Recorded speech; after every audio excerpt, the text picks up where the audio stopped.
Preeti and Amit, I hope you enjoyed your dinner. Thank you, it was so nice. Sonia here had some questions for you. I hope you don't mind. Sonia, you can maybe ask them your questions while I get you some tea. Sure, no problem. Thank you, Anita. No problem.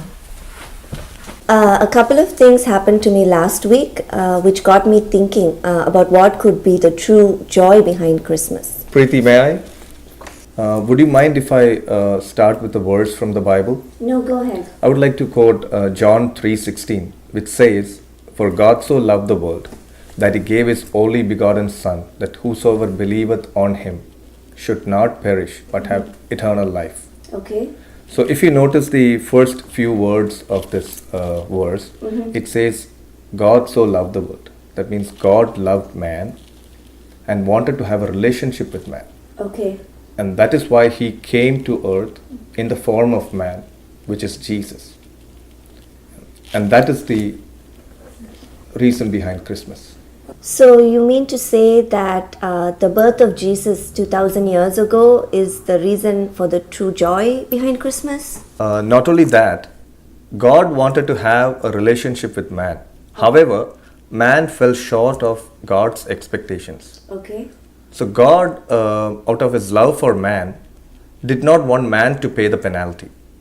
So he came to earth in the form of Jesus to pay the penalty. So you're saying a loving God came to earth because man could not meet his expectations? I'm getting it, but it's going way over my head. So let me explain this using a short story. Okay. There was an honest judge in a small town, and he had an adopted son. Okay. And his son was involved in a robbery, and he was imprisoned.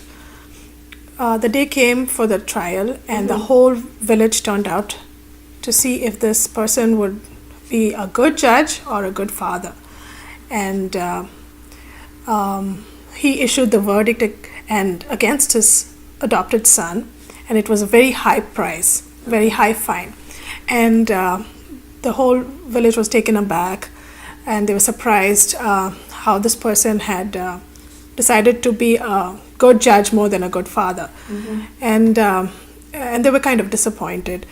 But when the time came for the son could never pay the fine because it was such a huge fine. And when it came time for him to pay the fine, his father stepped forward and paid it for him.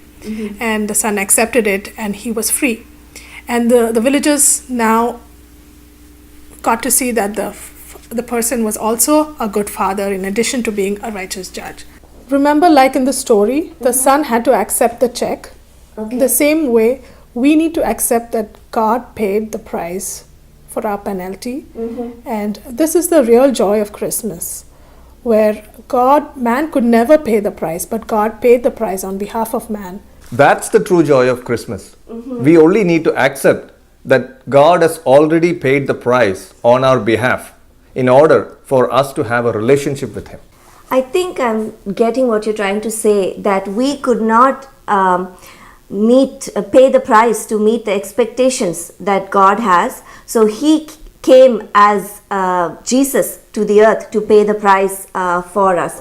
Thank you so much for giving me a new perspective on the meaning of Christmas. This will get me started to think about it. Thank you. Thank you for your time.